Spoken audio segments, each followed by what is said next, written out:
Hi everyone, welcome to IMA. आज हम लोग आपका डेटा रिप्लेसमेंट पीजीटी का कोर्स स्टार्ट करने जा रहे हैं। जो हमारा पहला टॉपिक रहेगा वो हमारा रहेगा रियल एनालिसिस का। तो सबसे पहले हम लोग ये देख लेते हैं कि रियल एनालिसिस में हम लोग क्या क्या चीज़ें कवर करने वाले हैं। तो रियल एनालिसिस के अंदर जो हमारा फर्स्ट जो टॉपिक रहेगा वो रहेगा हमारा सेट थ्योरी एंड फंक्शंस का, जिसमें से सेट थ्योरी को आज हम लोग कवर करेंगे। देन हमारा रहेगा point set topology, sequence and series, limit continuity and differentiability, and then हम उनके एप्लीकेशंस के बारे में बात कर रहे होंगे। फिर हमारा रहेगा रायमन इंटीग्रल का टॉपिक। रायमन इंटीग्रल के अंदर ही हम लोग फंक्शंस ऑफ बाउंडेड वेरिएशन को भी पढ़ेंगे।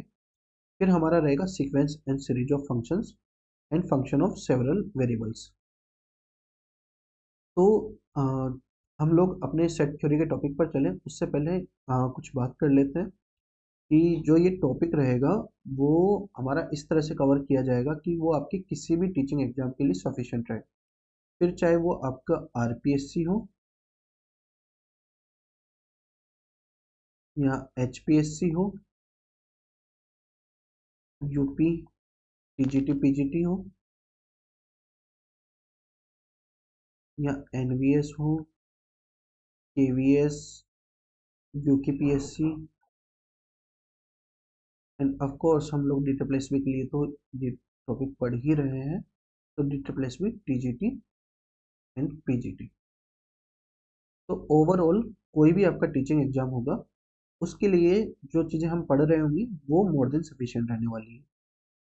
अब हम लोग बात करते हैं कि हम लोग यहाँ पर कवर क्या क्या करेंगे, क्या क्या चीज़ें आपको प्रोवाइड करेंगे, उस बारे में देख लेते हैं।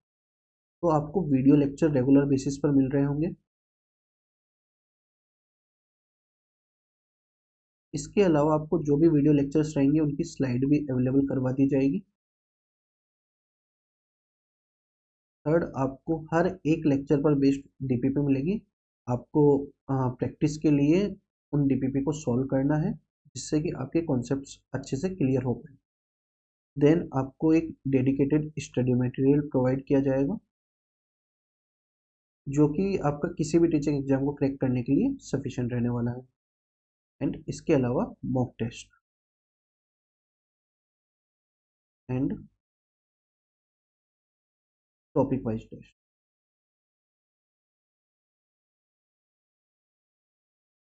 डीपीपी में ही हम लोग पीवाईक्यूज भी कवर कर लेंगे। तो वीडियो लेक्चर्स तो आपको यूट्यूब पर ही देखने को मिल जाएंगे। स्लाइड्स जो रहेंगी हम अपने टेलीग्राम ग्रुप में अवेलेबल करवा दिया करेंगे। तो आप हमारा टेलीग्राम ग्रुप ज्वाइन कर लें, जिसका लिंक हमने डिस्क्रिप्शन बॉक्स में दे दिया है। देन जो DPP, study material, mock test and PYQs के लिए आपको हमारा ऐप डाउनलोड करना पड़ेगा। ये सारी चीज़ें हमने ऐप में अवेलेबल करवा दी है आपको, तो आप वहाँ से एक्सेस कर सकते हैं। अब चलते हैं हमारे जो कि है सेट थ्योरी का। तो सेट थ्योरी में हम लोग कुछ बेसिक डेफिनेशंस के बारे में बात करेंगे। पहली हमारी डेफिनेशन है वो है सेट की। तो सेट क्या होता है? एक well defined collection of distinct objects. तो इसका मतलब क्या है वो समझ लेते हैं। यहाँ पर दो वर्ड इंपॉर्टेंट है, well defined and distinct. Well defined का मतलब है कि कोई भी एलिमेंट हमारे सेट में है या नहीं है उसको लेकर के कोई भी डाउट क्रिएट ना हो या कोई भी कंफ्यूजन क्रिएट ना हो।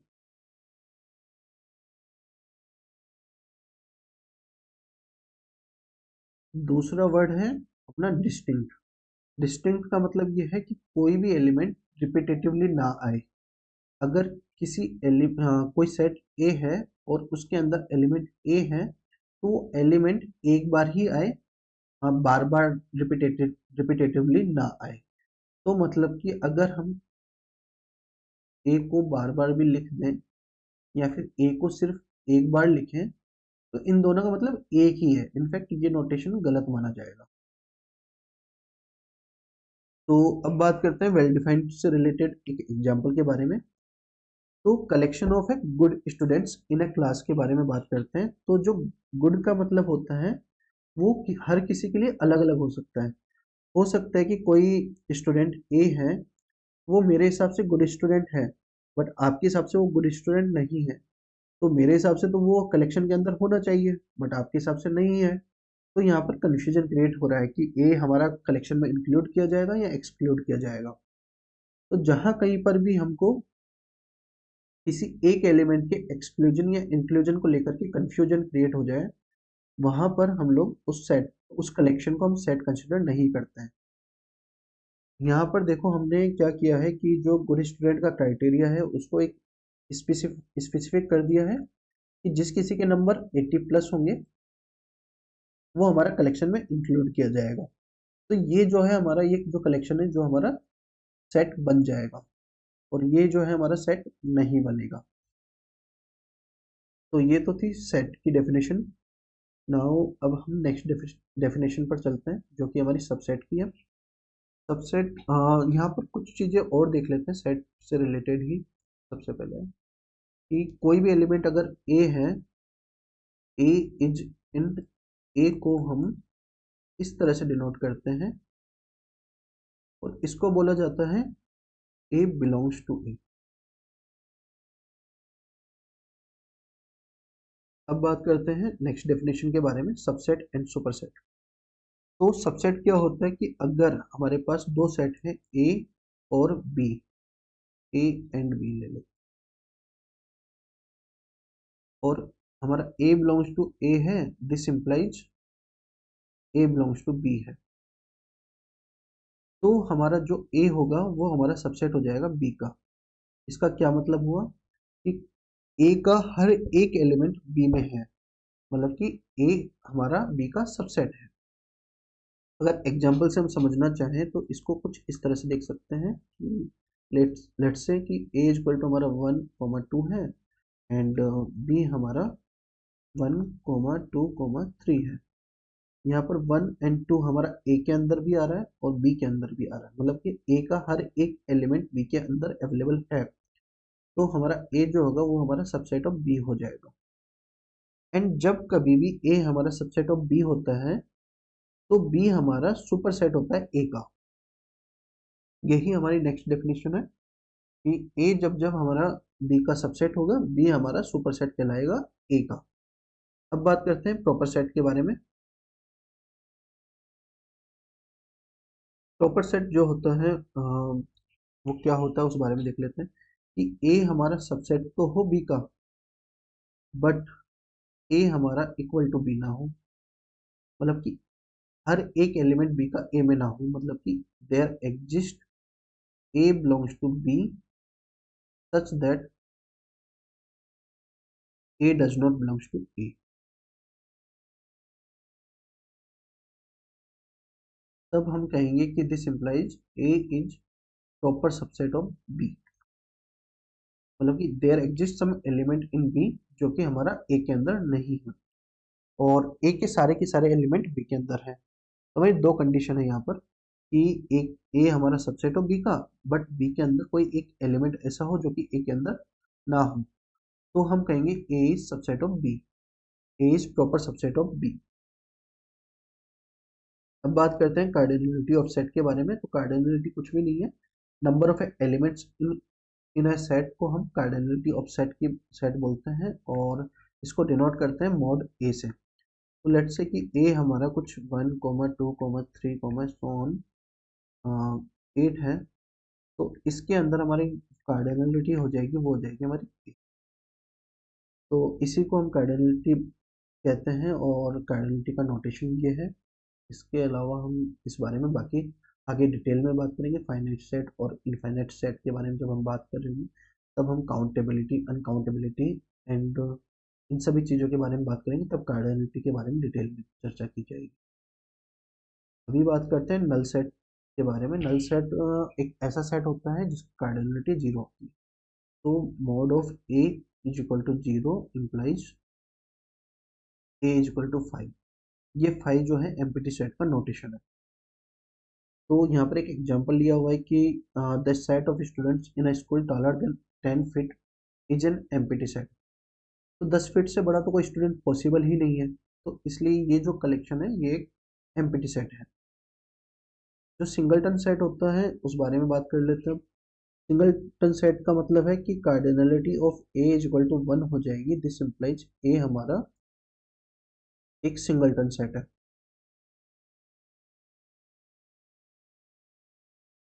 यहाँ पर एग्जांपल दिया हुआ है। अब बात करते हैं आगे की, equal set and equivalent set. तो ये दोनों टर्मिनोलॉजी लगभग सिमिलर है, कई बार सिमिलर साउंड भी करती है, बट दोनों में काफ़ी डिफरेंस है। ए और बी दोनों इक्वल होंगे अगर इन दोनों के अंदर के जो एलिमेंट्स है वो भी सेम हो। तो यहाँ पर ऑर्डर मैटर नहीं करता कि 1,2,3 लिखें या फिर 3,2,1 लिखें। जो एलिमेंट्स हैं ए और बी में वो दोनों सेम होने चाहिए। तो हम कहेंगे कि जो ए है और बी है वो इक्वल सेट है। इसको इस तरह से भी कहा जा सकता है कि A is subset of B and B is subset of A, implies A is equal to B. और इसको किस तरह से लिखा जा सकता है, A is belongs to A if and only if a belongs to b, implies a equal to b। ये डिफरेंट डिफरेंट तरीके से हम इस सेम चीज को लिख सकते हैं, और ये सारी चीजें कई बार आपके क्वेश्चन में पूछ ली जाती है कि वो एज आपको चार ऑप्शन दे देगा जिसमें से कोई एक ऑप्शन ऐसा कुछ डाल देगा। तो आपको सिर्फ ये डेफिनेशन पता नहीं होनी चाहिए, बल्कि इसके अलावा हम लोग इसको किस किस अलग अलग तरह से भी लिख सकते हैं वो भी पता होना चाहिए। अब बात करते हैं इक्विवेलेंट सेट की। तो इक्विवेलेंट सेट का मतलब यह है कि कार्डिनलिटी बराबर हो। जैसे कि ए और बी हमारे कोई दो सेट हैं, तो इन दोनों को हम इक्विवेलेंट बोलेंगे।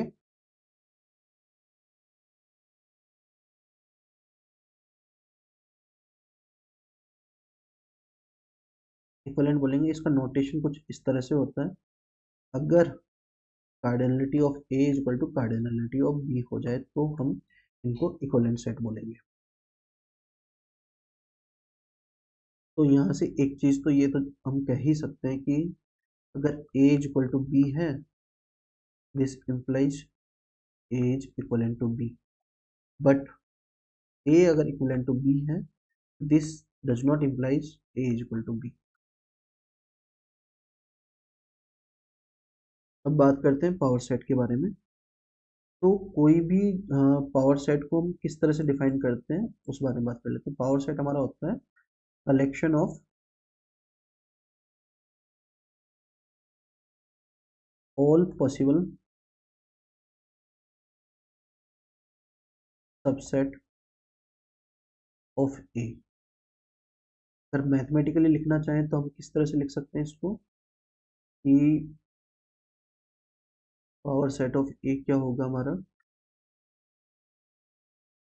B such that B is subset of A. तो इसमें सारे के सारे वो सारे सबसेट आ जाएंगे जो कि हमारे सबसेट होंगे ए के। तो ये हमारा वही collection of all possible subsets of A बन जाएगा। तो इस तरह से हम पावर सेट को डिफाइन करते हैं। एंड पावर सेट की कार्डिनलिटी कुछ इस तरह से डिफाइन की जाती है कि two the power cardinality of A से। तो हम देखना चाहें तो ये चीज़ देख सकते हैं कि ये कैसे आई है। तो लेट्स से कि ए की कार्डिनलिटी हमारी एन है, और ए जो सेट है वो कुछ ऐसा दिखता है, A1 A2 and so on AN। अब बात करते हैं कि बी जो है कोई सबसेट है ए का, तो बी हमारा बिलोंग करेगा पावर सेट ऑफ ए में। तो हम फाइंड करेंगे कि पॉसिबिलिटीज ऑफ बी क्या है।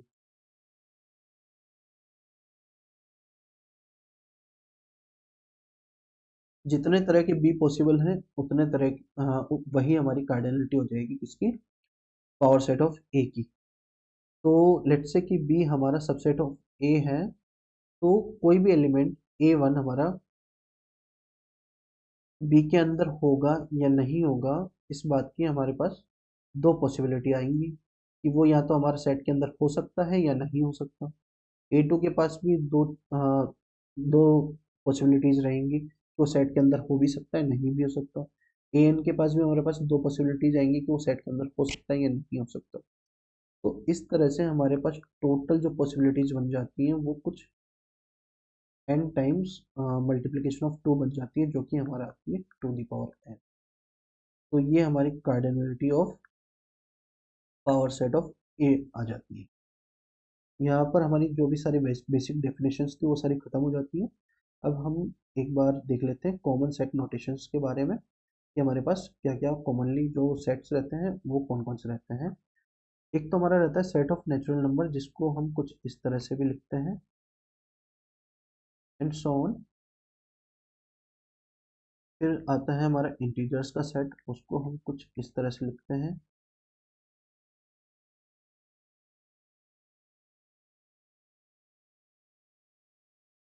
सेट ऑफ रैशनल नंबर को कुछ इस तरह से डिफाइन किया जाता है कि p बाई क्यू, जहाँ हमारा p comma Q belongs to z है और q is not equal to 0 है। कॉमनली यही डेफिनेशन लिखी जाती है रैशनल नंबर्स की, बट ये डेफिनेशन, ये जो नोटेशन है, ये एकदम प्रॉपरली करेक्ट नहीं है, क्योंकि इस तरह से तो देखो यहाँ पर जो p बाई क्यू है, लेट्स से कि हमारा 2/3 है, तो इस सेट के अंदर 2/3 भी आ रहा होगा और हमारा 4/6 भी आ रहा होगा, क्योंकि आ, दोनों की दोनों हमारे इंटीजर्स हैं और इनमें से जो 6 और 3 वो 0 नहीं है, तो हम इसके अंदर 2/3 को भी लिख रहे होंगे और 4/6 को भी लिख रहे होंगे। बट हम जानते हैं कि 2/3 और 4/6 तो सेम ही चीज़ है, फिर हम उसको दो दो बार क्यों लिख रहे होंगे। इसी वजह से ये नोटेशन प्रॉपरली करेक्ट नहीं माना जाएगा। इसका प्रॉपर अगर डेफिनेशन लिखना चाहे तो हमें एक कंडीशन और ऐड करनी पड़ेगी यहाँ पर कि GCD of p comma Q is equal to 1। अब कोई भी एलिमेंट हमारा यहाँ पर रिपीट नहीं कर रहा होगा। फिर हमारे आते हैं रैशनल नंबर का सेट, जो कि हमारा लाइक इसमें किस तरह के एलिमेंट दिखते हैं, लाइक रूट टू, पाई, ई, इस तरह के जो भी एलिमेंट्स होते हैं जो कि रैशनल नहीं है, जिनको हम p बाई क्यू की फॉर्म में ना लिख सके, उनको हम बोलते हैं rational irrational number, can not be written as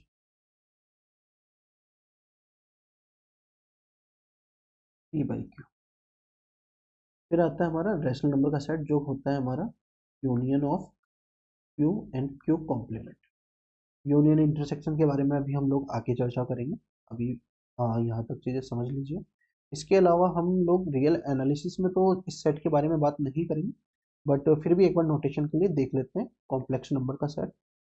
ये कुछ इस तरह से डिफाइन किया जाता है a प्लस आयोटा बी, जहाँ a और b हमारा बिलोंग करता है रियल नंबर में, और आयोटा जो होता है वो -1 के बराबर होता है, √-1 के बराबर। तो ये जो होता है हमारा कॉम्प्लेक्स नंबर का सेट होता है।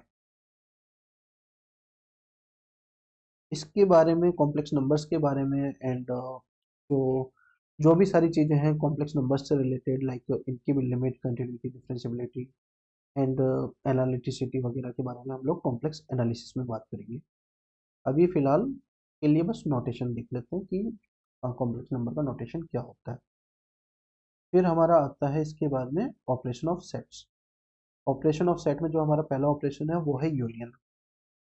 तो ए यूनियन बी को हम किस तरह से डिफाइन करते हैं कि ऐसा एलिमेंट, ए यूनियन बी के अंदर वो सारे एलिमेंट आएंगे जो कि हमारे ए के अंदर भी हो, बी के अंदर भी हो, और हो सकता है ए और बी दोनों के अंदर हो। तो इसका वेन डायग्राम कुछ इस तरह से बनेगा कि लेट्स से ये हमारा ए है, ये हमारा बी है, तो ए के अंदर आने वाले सारे एलिमेंट एंड बी के अंदर आने वाले सारे एलिमेंट, तो ये सारे एलिमेंट्स का जो कलेक्शन होगा वो हमारा कहलाएगा क्या, ए यूनियन बी। फिर अब बात करते हैं इंटरसेक्शन के बारे में कि इंटरसेक्शन क्या होता है। इंटरसेक्शन का मतलब वो होगा, इस इंटरसेक्शन जो सेट होगा इसके अंदर वो सारे एलिमेंट आ रहे होंगे जो कि सिर्फ ए और बी दोनों के अंदर हो। अगर वो कोई एक में भी नहीं है, लाइक कोई एलिमेंट एक्स है, X does not belongs to A but X belongs to B है, तो वो जो होगा इस कलेक्शन के अंदर नहीं आ रहा होगा।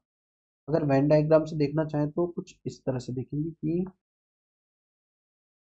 हमारा ये ए है एंड ये बी है, ये सारे एलिमेंट जो होंगे वो हमारे ए इंटरसेक्शन बी के एलिमेंट्स होंगे, क्योंकि ये सारे एलिमेंट ए के अंदर भी है और बी के अंदर भी है। यहाँ पर जो कोई भी एलिमेंट होगा वो सिर्फ और सिर्फ ए के अंदर है, तो ए इंटरसेक्शन बी के अंदर उनको हम काउंट नहीं करेंगे। फिर हमारा आता है पेयर वाइज डिसजॉइंट सेट। तो A intersection B equal to 5 हो जाए, मतलब कि क्या, कि अगर ये ए है और ये बी है तो इसके अंदर कोई भी एलिमेंट ना हो, कोई भी एलिमेंट ना हो, मतलब कि ए और बी दोनों में कोई भी एलिमेंट कॉमन नहीं है, तो हम कहेंगे कि ए और बी हमारा पेयर वाइज डिसजॉइंट सेट है। अब बात करते हैं implies A intersection B is equal to. अब बात करते हैं हम लोग कॉम्प्लीमेंट ऑफ सेट के बारे में। तो लेट्स से दिस इज और यूनिवर्सल सेट, ये हमारा क्या है, यू है, इसके अंदर ये हमारा सेट है ए। तो वो सारे एलिमेंट जो कि ए में नहीं आ रहे हो बट हमारे यूनिवर्सल सेट में हो, उन सारे एलिमेंट्स का अगर हम कलेक्शन लेते हैं तो वो हमारा कहलाता है, ये जो होगा हमारा ये होगा एक कॉम्प्लीमेंट। इसका और भी नोटेशन है, इसको हम ए डैश से भी डिनोट करते हैं, और अगर मैथमेटिकली लिखना चाहें तो कुछ इस तरह से लिखा जा सकता है कि वो सारे एलिमेंट जो कि जो यूनिवर्सल सेट में हो बट एक्स में ना हो, उनको हम कहेंगे कॉम्प्लीमेंट ऑफ सेट, उसके कलेक्शन को हम कहेंगे कॉम्प्लीमेंट ऑफ सेट। अब बात करते हैं हम लोग डिफरेंस ऑफ सेट्स के बारे में। डिफरेंस ऑफ सेट का नोटेशन इसके अलावा हमारा ये नोटेशन भी होता है। ये हमारा कैसे आ रहा है वो अभी हम थोड़ी देर में देखते हैं, पहले हम वेन डायग्राम से समझ लेते हैं कि डिफरेंस ऑफ सेट होता क्या है। डिफरेंस ऑफ सेट में ए माइनस बी में वो सारे एलिमेंट आएंगे जो कि हमारे ए के अंदर तो हो बट बी के अंदर ना हो, मतलब कि ए के अंदर तो हो बट ये सारे एलिमेंट जो कि बी के अंदर हैं, इन सारे एलिमेंट्स को हम अवॉइड कर देंगे। ये सारे एलिमेंट ए के अंदर तो हैं जो कि हमारे इंटरसेक्शन के अंदर है, ये वाले एलिमेंट हमारे ए इंटरसेक्शन बी में है, बट हमको सिर्फ और सिर्फ वो वाले एलिमेंट चाहिए जो कि ए के अंदर ही हो और बी के अंदर ना हो, तो इसको हम कहेंगे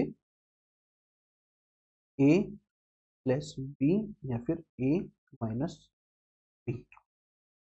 और ये इस तरह से आ रहा है कि लेट्स से कि अगर ये एक हमारा यूनिवर्सल सेट है जिसके अंदर हमारा ए और बी है,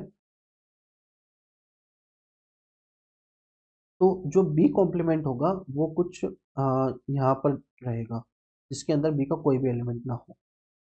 तो अगर उसका इंटरसेक्शन हम ए के साथ करेंगे तो सिर्फ और सिर्फ वो सारे एलिमेंट बचेंगे जो कि हमारे ए के अंदर आ रहे होंगे, ये वाले एलिमेंट।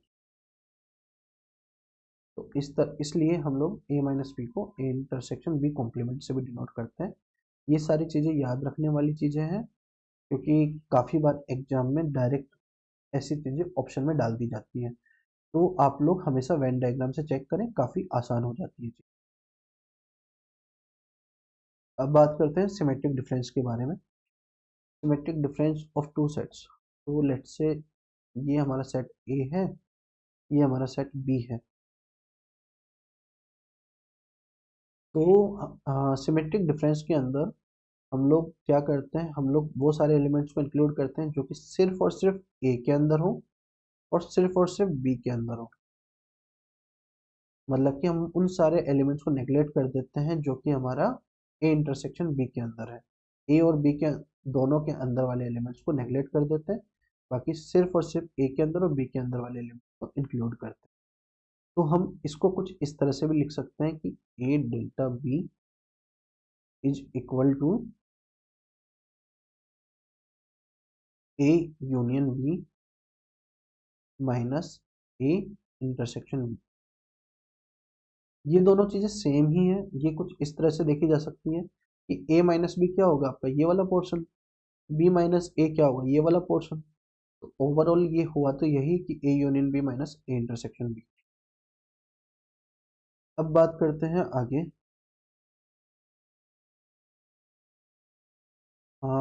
अभी तक हमने ये सारी चीज़ें डेफिनेशंस देखी थी, अब इनसे रिलेटेड कुछ लॉ हैं वो देख लेते हैं। तो सबसे पहला हमारा है कम्यूटेटिव लॉ। तो ऑफकोर्स सी बात है कि अगर हमारा चाहे हम ए यूनियन बी लें या फिर बी यूनियन ए लें, दोनों में एलिमेंट्स तो सेम ही रहेंगे ना। तो ये एक लॉ है, मतलब कि कम्यूटेटिव लॉ होल्ड करता है यूनियन के साथ में। सिमिलरली इंटरसेक्शन के साथ भी हमारा कम्यूटेटिव लॉ होल्ड करता है, चाहे हम ए इंटरसेक्शन बी बोले या बी इंटरसेक्शन ए बोले, दोनों सेम ही बात है। एसोसिएटिव लॉ भी हमारा इंटरसेक्शन और यूनियन के साथ होल्ड करता है, क्योंकि जैसे कि लेट्स से कि A B and C, these are three sets. अब हम पहले चाहे ए यूनियन बी ले लें एंड देन हम सी लें, इनका इनका यूनियन सी के साथ लें, तो हमारा कुछ ये बनेगा। और अगर हम ए को बाद में लें और बी यूनियन सी को पहले ले लें, ये हमारा ए है, ये बी है और ये सी है। यहाँ पर ये हमारा ए है, ये बी है और ये सी है। तो अब हमने बी और सी के यूनियन को पहले कंसिडर कर लिया एंड देन ए को लिया, तो दोनों आ तो सेम ही रहे हैं ना, तो इसलिए एसोसिएटिव लॉ भी होल्ड करता है। And in similar way A intersection B intersection C, ये भी होल्ड करेगा एसोसिएटिव लॉ। वो भी देख लेते हैं कैसे करेगा। लेट्स से ये हमारा ए है, ये हमारा बी है और ये हमारा सी है। तो सबसे पहले देखते हैं ए इंटरसेक्शन बी हमारा क्या है। वो हमारा ये वाला पोर्शन रहेगा, और फिर जब इसका सी के साथ इंटरसेक्शन करेंगे तो हमारा सिर्फ और सिर्फ ये वाला जो पोर्शन है ये हमारा आ जाएगा। ये जो हमने डार्क ब्लू किया है, तो सिर्फ और सिर्फ ये वाला पोर्शन रहेगा। Similarly A B intersection C हमारा कुछ ये वाला पोर्शन रहेगा, ये वाला पूरा की पूरा जो पोर्शन है ये हमारा बी इंटरसेक्शन सी रहेगा, और जब इसका इंटरसेक्शन ए के साथ करेंगे तो हमारा सिर्फ और सिर्फ ये वाला पोर्शन बन जाएगा। तो ये हमारा क्या बन जाएगा, A intersection B intersection C. तो एसोसिएटिव लॉ भी होल्ड करता है, चाहे हम पहले दो का लें और उसके बाद तीसरे के साथ करें तो भी हमारी चीज़ें सेम ही रहने वाली हैं। फिर अब बात करते हैं डिस्ट्रीब्यूटिव लॉ के बारे में। तो अब हमने क्या किया है कि इंटरसेक्शन पहले ले लिया एंड यूनियन बाद में लिया। यहाँ पर यूनियन है देन इंटरसेक्शन। तो इस केस में हम इसको किस तरह से तोड़ पाएंगे कि ए का इंटरसेक्शन बी के साथ ले लेंगे, फिर लगाएंगे हम यूनियन एंड देन फिर हम ए इंटरसेक्शन सी लेंगे। एक बार देख लेते हैं कि ये चीज़ें किस तरह से होल्ड कर रही हैं। तो लेट टेक दिस इज और ए, दिस इज और बी एंड दिस इज और सी। तो ये बोल रहा है ए इंटरसेक्शन, सबसे पहले देखते हैं बी यूनियन सी हमारा क्या होगा। तो बी यूनियन सी हमारा कुछ ये होगा, ठीक है। एंड देन हम इसका इंटरसेक्शन ए के साथ करेंगे तो हमारा सिर्फ और सिर्फ ये वाला पोर्शन बचेगा। मैं रेड पेन से कर देता हूँ, ये वाला पोर्शन बचेगा, ठीक है। अब हम बात करते हैं आरएचएस की। आरएचएस में किस तरह से चीज़ें हैं, तो ये हमारा ए हो गया, ये हमारा हो गया बी, ये हमारा हो गया सी। तो सबसे पहले हमें लेना है ए इंटरसेक्शन बी। तो ए इंटरसेक्शन बी कुछ हमारा ये रहेगा, एंड देन ये बोल रहे हैं ए इंटरसेक्शन सी के बारे में। तो ए इंटरसेक्शन सी हमारा कुछ ये रहेगा। अब इन दोनों का यूनियन लेने को बोल रहा है, तो वो हमारा पूरा ही पूरा ये वाला पोर्शन हो जाएगा। तो वही सेम चीज़ आ गई दोनों की दोनों, तो हमारा एलएचएस और आरएचएस इक्वल हो गया। सिमिलर वे में हम ये वाला भी देख सकते हैं, सेम वेन डायग्राम से हमको देखना है, आप लोग ट्राई करिएगा ये।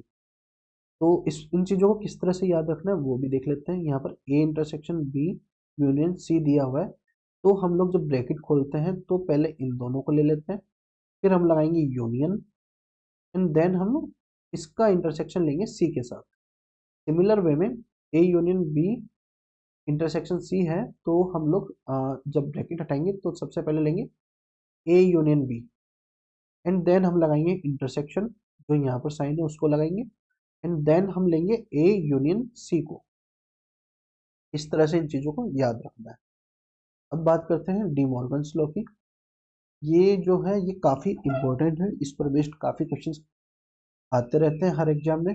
तो एक बार इसको भी हम देख लेते हैं कि ये किस तरह से होल्ड कर रहे हैं। तो हमारा ए कुछ ये है, बी कुछ ये है, और लेट्स टेक दिस वन हमारा यूनिवर्सल सेट है। तो ये बोल रहे हैं कि ए यूनियन बी लो और फिर उसका कॉम्प्लीमेंट ले लो। तो ए यूनियन बी के अंदर तो ये सारे एलिमेंट आ रहे होंगे जो भी इन दोनों इसके इस बाउंड्री के अंदर आ रहे होंगे। इसको लेट से हम कुछ रेड पेन से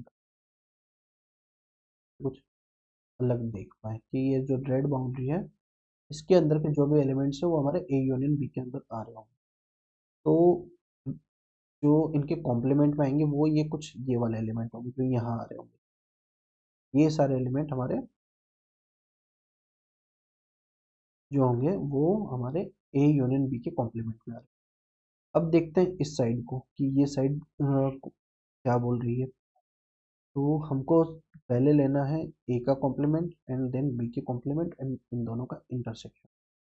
तो लेट्स से ये हमारा यूनिवर्सल सेट हो गया, ये हमारा ए हो गया, ये हमारा बी हो गया।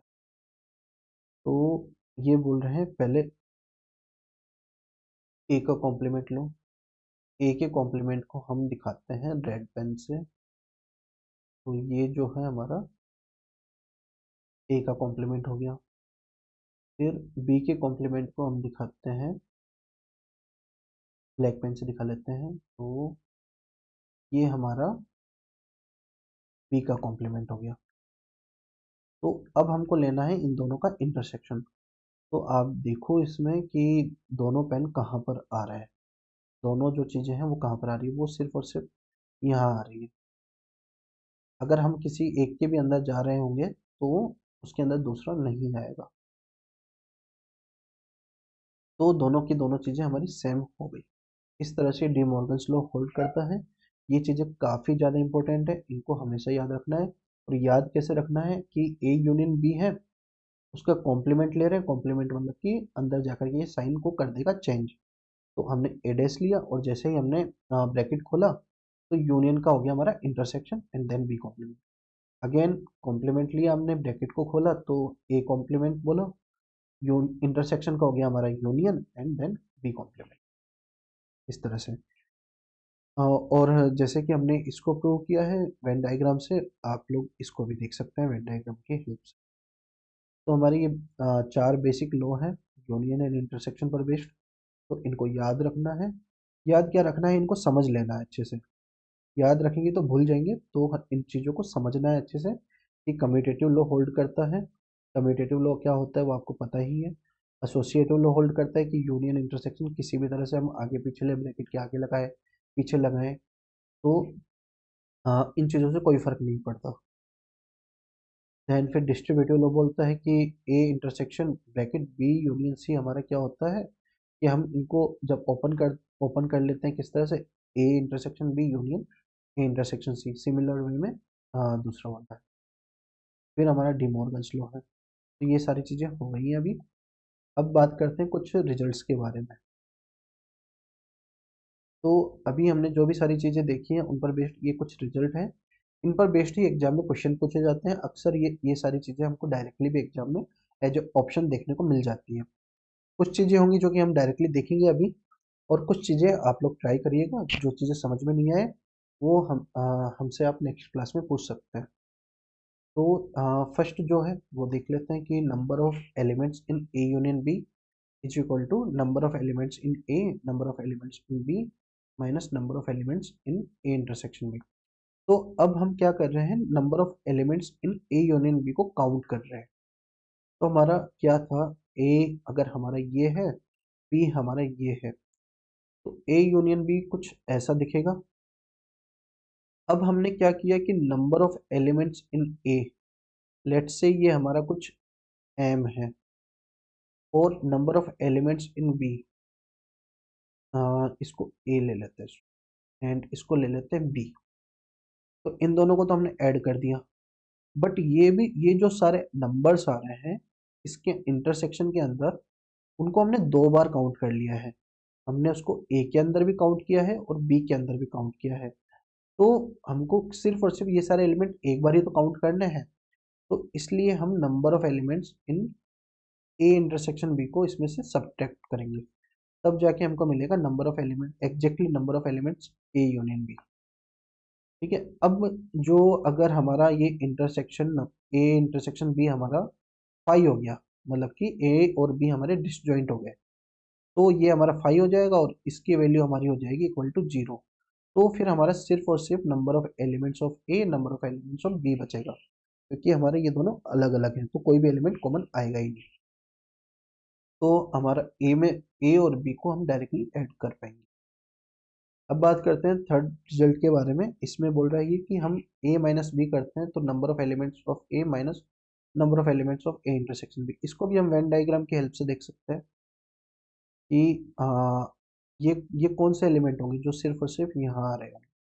अगर ये हमारा ए है तो ये हमारा बी है, तो पूरे की पूरे ए में तो हमारे number of elements of A आ जाएंगे।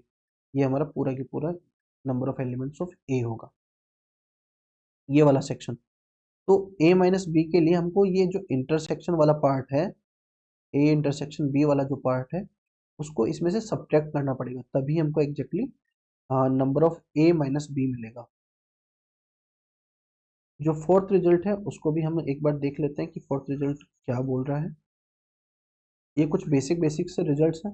आप लोग भी एक बार क्लास के बाद ये सारी चीज़ें ट्राई करिएगा। ये सारी चीज़ें अगर आप लोग ट्राई करेंगे खुद से तो फिर चीज़ें काफ़ी आसान हो जाएंगी, क्वेश्चंस करना काफ़ी आसान हो जाएंगे। एक बार आप लोगों ने ये सारी चीज़ें खुद से करके देख ली, उसके बाद आपको ये सारी चीज़ें याद रखने की ज़रूरत नहीं पड़ेगी। तो देखते हैं ए डेल्टा बी क्या होता है। सबसे पहले ये सिमेट्रिक डिफरेंस है, तो हमने देखा ही ये सिमेट्रिक डिफरेंस एग्जैक्टली होता क्या है। सिमेट्रिक डिफरेंस में हमारे ये सारे एलिमेंट्स आ रहे होंगे। ये हमारा क्या है, ए डेल्टा बी, तो ये सारे एलिमेंट्स आ रहे होंगे।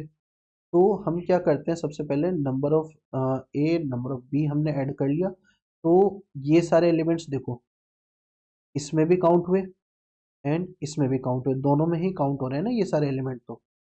तो लेकिन हमें ये सारे एलिमेंट चाहिए ही नहीं, जबकि हम अगर इन दोनों का एडिशन कर रहे हैं तो हम लोग इन सारे एलिमेंट्स को 2 बार काउंट कर रहे हैं, तो इसलिए हमें इनको 2 बार सब्ट्रैक्ट भी करना पड़ेगा। तो ये तो क्लियर होना ही चाहिए, क्योंकि हमने इसमें ए माइनस बी बोला है, तो वो तो सारे ये वाले एलिमेंट आ गए, और N number of B minus A हमारे ये सारे एलिमेंट आ गए, तो ये तो डायरेक्टली है। अब बात करते हैं आगे के रिजल्ट्स के बारे में कि आगे हमारे और क्या क्या रिजल्ट्स हैं। तो अब हम अभी तक हमने 2 सेट्स के ऊपर बात की, बट अब हम 3 सेट्स के बारे में बात करते हैं। तो लेट्स से ये हमारा ए है, ये हमारा बी है और ये हमारा सी है। ए, बी और सी, तो हमने किया एडिशन तीनों का, इसमें आने वाले एलिमेंट्स, इसमें आने वाले एलिमेंट्स और इसमें आने वाले एलिमेंट्स। अब देखो जब हम इनका एडिशन कर रहे हैं ना, तो ये जितने भी एलिमेंट्स हैं, इन सारे एलिमेंट्स को हम ए में भी काउंट कर रहे हैं और बी में भी काउंट कर रहे हैं, 2 बार काउंट कर रहे हैं। और इन सारे एलिमेंट्स को भी हम 2 बार काउंट कर रहे हैं, इन सारे एलिमेंट्स को भी हम 2 बार काउंट कर रहे हैं। ये जो एलिमेंट्स है स्पेसिफिकली, इन एलिमेंट्स को हम ए में भी देख रहे हैं, बी में भी देख रहे हैं, सी में भी देख रहे हैं। मतलब कि ये क्या है, A intersection B intersection C, इन एलिमेंट्स को हम कितनी बार काउंट कर रहे हैं, 3 बार। ये जो एलिमेंट है सिर्फ और सिर्फ अगर बात करें बी इंटरसेक्शन सी के बारे में, minus A intersection B intersection C, मतलब ये बीच वाला पोर्शन हटा दिया हमने, तो ये वाले सिर्फ एलिमेंट्स, इनको हम 2 बार काउंट कर रहे हैं। सिमिलरली इन एलिमेंट्स को भी 2 बार काउंट कर रहे हैं एग्जैक्टली, इन एलिमेंट्स को भी एग्जैक्टली 2 बार काउंट कर रहे हैं। तो अब देखते हैं कि आगे क्या है। तो हमने पहले तो तीनों का एडिशन कर लिया, ठीक है। उसके बाद ये सारे जो भी एलिमेंट्स है, ए इंटरसेक्शन बी में आने वाले एलिमेंट्स को हमने एक बार घटाया, ए इंटरसेक्शन सी में आने वाले एलिमेंट्स को भी एक बार घटाया, और बी इंटरसेक्शन सी वाले एलिमेंट्स को भी एक बार हटाया। तो देखो हम ये सारे एलिमेंट्स को 2 2 बार काउंट कर रहे थे, हमने इनको एक एक बार हटा दी क्योंकि हमें एक एक बार ही चाहिए। बट ये वाले जो एलिमेंट्स थे जो कि 3 जगह काउंट हो रहे थे, बट हमने उनको 3 बार घटा दिया है, क्योंकि हमने इसके अंदर भी हमारा A intersection B intersection C आ रहा है, इसके अंदर भी आ रहा है, इसके अंदर भी आ रहा है, तो हमने उनको 3 बार सब्ट्रैक्ट कर दिया। तो जब हमने उनको 3 बार सब्ट्रैक्ट कर दिया, तो लेकिन हमको एक बार काउंट भी तो करना है ना वो, इसलिए हमने उसको एक बार ऐड कर दिया। तो इस तरह से हम फाइंड करते हैं number of A union B union C. ठीक है। सिमिलर वे में exactly one of sets A comma B comma C, इसको भी हम निकालते हैं। ये एक बार आप खुद से करके देखिएगा, नहीं समझ में आता है तो मुझे बताइएगा, ये आपका होमवर्क है, क्योंकि इस पर बेस्ड आपके एग्जाम में क्वेश्चन आया हुआ है। डायरेक्टली इस रिजल्ट पर बेस्ड क्वेश्चन नहीं था। मतलब कि एक एग्जाम्पल दिया था जिसमें उन्होंने नंबर ऑफ ए गिवन थे, नंबर ऑफ बी गिवन था, नंबर ऑफ सी गिवन था, और आपसे एग्जैक्टली वन के बारे में पूछ रहा था। तो अगर आपको ये फॉर्मूला याद है तो आप इसका आंसर 1 सेकंड में दे सकते हो। अगर नहीं याद है तो आपको पूरा की पूरा वेन डायग्राम बनाना पड़ेगा एंड उसको सॉल्व करना पड़ेगा एक एक चीज को, तब जाके आप बता पाएंगे। तो ये आपका होमवर्क है, इसको आप कंप्लीट करें, और नहीं समझ में आता है तो हम लोग इसको नेक्स्ट क्लास में डिस्कस कर लेंगे।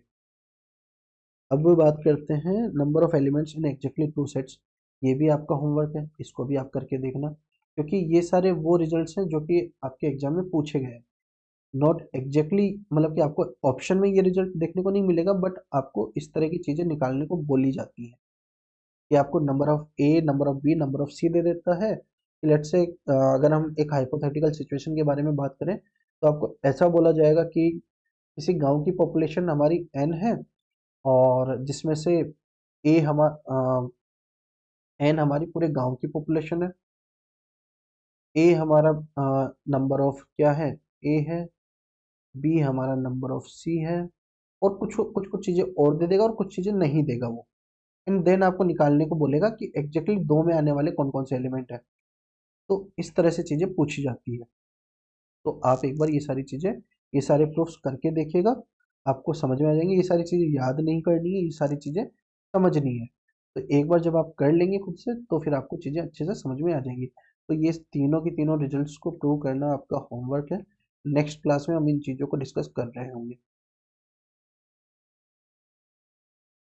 अब बात करते हैं कार्टेशियन प्रोडक्ट के बारे में। सबसे पहले हम देख लेते हैं कार्टेशियन प्रोडक्ट एक्चुअली होता क्या है। तो कार्टेशियन प्रोडक्ट के बारे में बात करते हैं।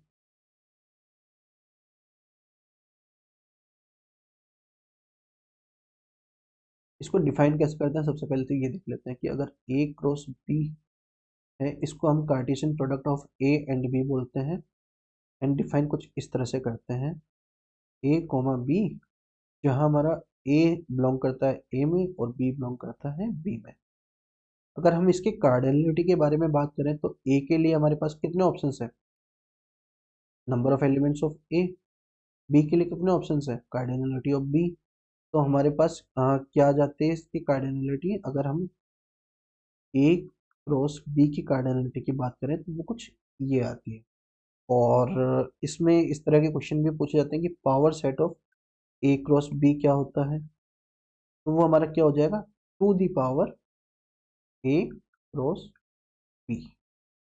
ये सारी चीजें आपको एकदम क्लियर होनी चाहिए, क्योंकि हमने पावर सेट ऑफ ए के बारे में बात की थी कि पावर सेट ऑफ ए की कार्डिनलिटी क्या होती है, two the power cardinality of ए।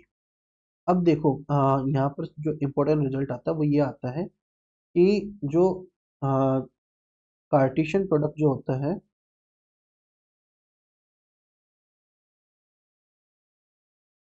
जो होता है वो हमारा डिस्ट्रीब्यूटिव होल्ड करता है।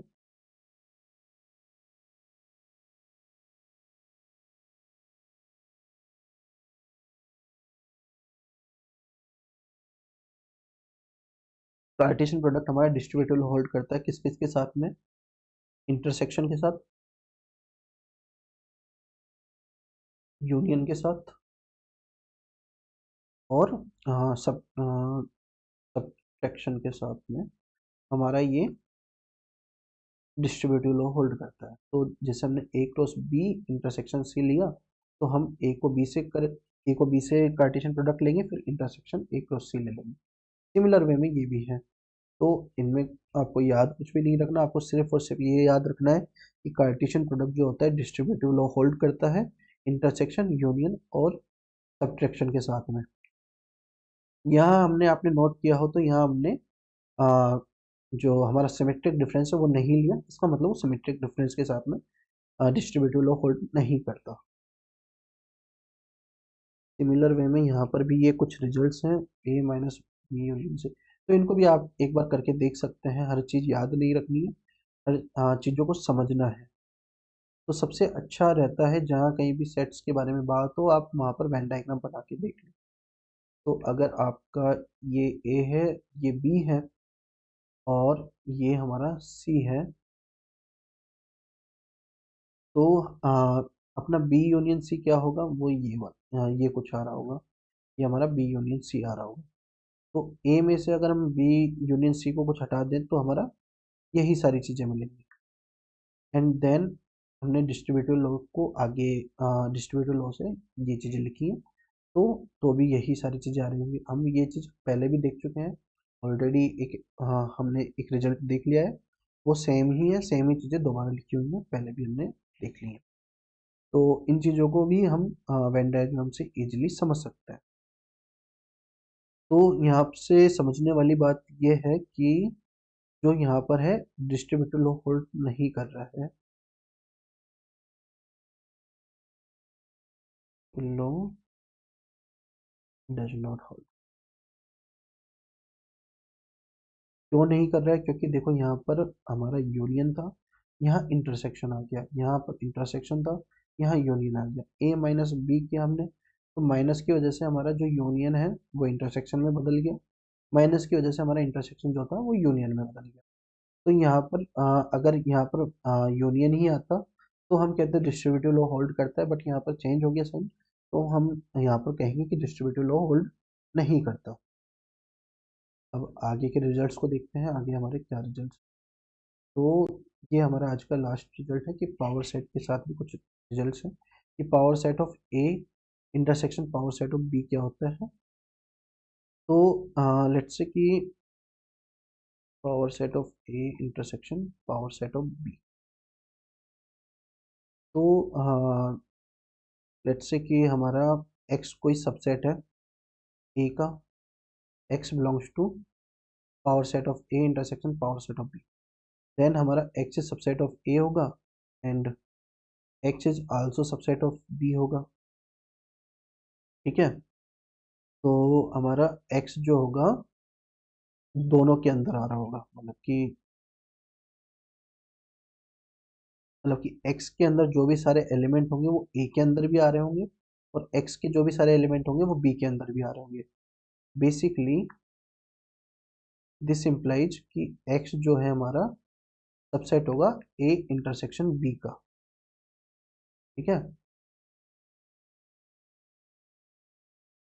तो x हमारा जब a इंटरसेक्शन b का सबसेट है, तो ये जो कलेक्शन है ना, ये जो एक ऐसा कलेक्शन है जिसमें हर एक सबसेट के बारे में बात कर रहे हैं। तो ये एक आर्बिटरी आर्बिटरी एलिमेंट लिया है हमने इसका, power set of A intersection power set of B का।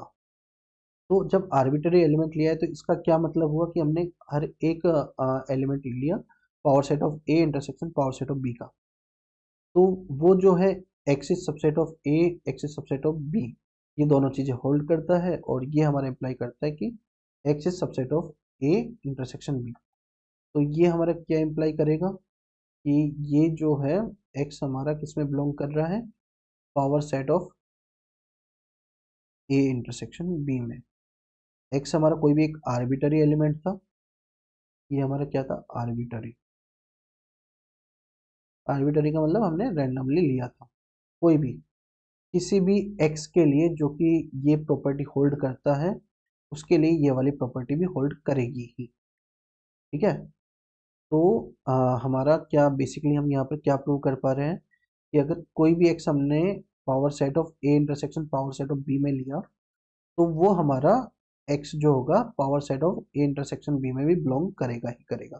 तो इससे हम एक चीज यहाँ पर कंक्लूड कर पा रहे हैं कि power set of A intersection power set of B जो होगा सबसेट होगा किसका, power set of A intersection power set of B का।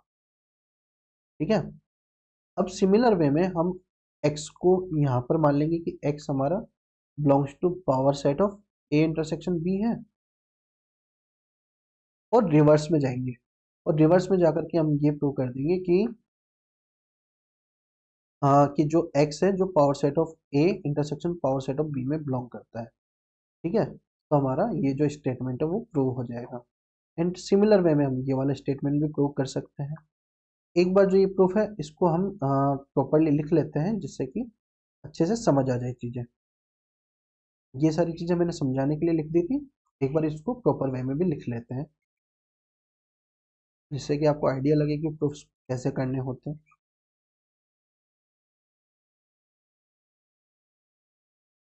हम क्या कह रहे हैं कि हम कोई भी एक एलिमेंट ले रहे हैं x, जो कि किसमें बिलोंग कर रहा है, power set of A intersection power set of B में। ये चीज हमारा क्या इंप्लाई करेगा कि x हमारा बिलोंग कर रहा है पावर सेट ऑफ ए में, एंड x हमारा बिलोंग कर रहा है पावर सेट ऑफ बी में।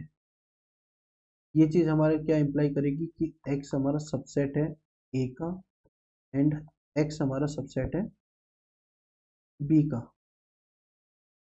एंड ये चीज हमारे क्या इंप्लाई करेगी कि x जो है हमारा किसका सबसेट है, a इंटरसेक्शन b का।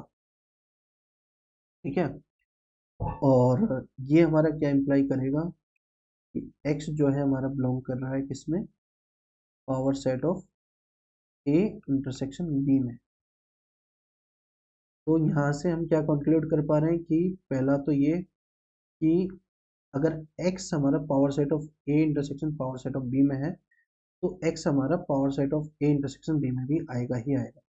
तो ओवरऑल यहाँ से हमारा क्या कंक्लूजन निकला कि power set of a intersection power set of b is subset of power set of a intersection b। अभी तक हमने इक्वलिटी प्रूव नहीं की है, क्योंकि देखो हमने ये तो बता दिया कि x अगर यहाँ पर है तो यहाँ होगा ही होगा, बट ऐसा पॉसिबल है कि यहाँ पर हमारा कोई y है जो कि यहाँ पर नहीं है, y बिलोंग कर रहा है किसमें, इसमें, जो कि यहाँ नहीं है। तो अभी हम नेक्स्ट स्टेटमेंट में प्रूव करते हैं कि नेक्स्ट हमारा किस तरह से आएगा। सेम ही चीज़ है, आप लोग खुद भी कर सकते हो, बट एक बार देख लेते हैं कि लेट्स से अब हम बोलते हैं कि x जो है हमारा power set of a intersection power set of a intersection b में आ रहा है। तो ये हमारा क्या इंप्लाई करेगा, x हमारा सबसेट होगा a का, ठीक है, a इंटरसेक्शन b का। ये हमारा इंप्लाई करेगा कि a जो x है हमारा,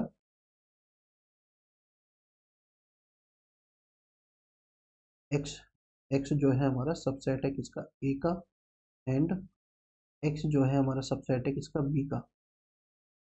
देन हमारे पास यहाँ से क्या आएगा कि हम कह सकते हैं कि x जो है हमारा बिलोंग कर रहा है किसमें, पावर सेट ऑफ a में, एंड x हमारा किसमें बिलोंग कर रहा है, पावर सेट ऑफ b में। तो यहाँ से हम कह पाएंगे कि x हमारा बिलोंग करेगा power set of a intersection power set of b में। ठीक है, तो यहाँ से हम लिख पाएंगे कि जो पावर सेट ऑफ a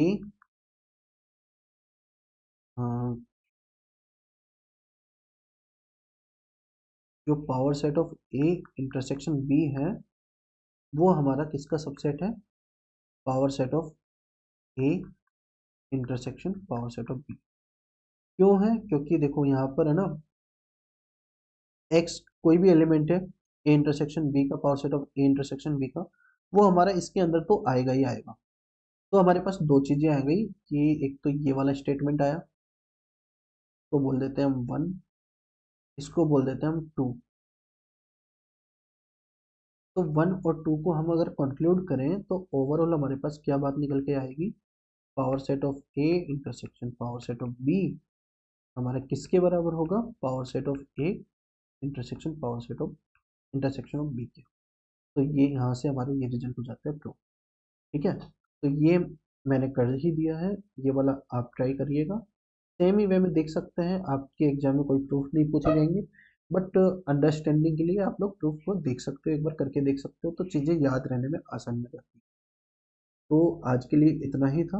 हमने अभी आज बेसिक बेसिक चीज़ों के बारे में बात की है, और अब हम कल इन सारी चीज़ों पर बेस्ड क्वेश्चंस करेंगे। तो क्वेश्चंस में हम लोग कुछ कॉन्सेप्चुअल क्वेश्चंस भी करेंगे, कुछ क्वेश्चंस हम एग्जाम के लेवल के करेंगे, कुछ उससे अपग्रेडेड लेवल के करेंगे, जिससे कि हमारी चीज़ें एकदम क्लियर होती चली जाए। हम लोग पीवाईक्यू भी देख रहे होंगे, तो ये सारी चीज़ें हम नेक्स्ट क्लास में कवर करेंगे। बाकी आपको जो डीपीपी मिलेगी आप उसको सोल्व करिएगा, एंड फिर हम लोग कल मिलते हैं और कल कंटिन्यू करते हैं। बाकी आपको और कोई भी अपडेट के लिए आप हमारे टेलीग्राम चैनल को ज्वाइन कर लें, और यहाँ पर हमारे कॉन्टैक्ट नंबर दिए हुए हैं, तो आप हमसे कॉन्टैक्ट भी कर सकते हैं। Okay, thank you. तो फिर कल मिलते हैं नेक्स्ट क्लास में।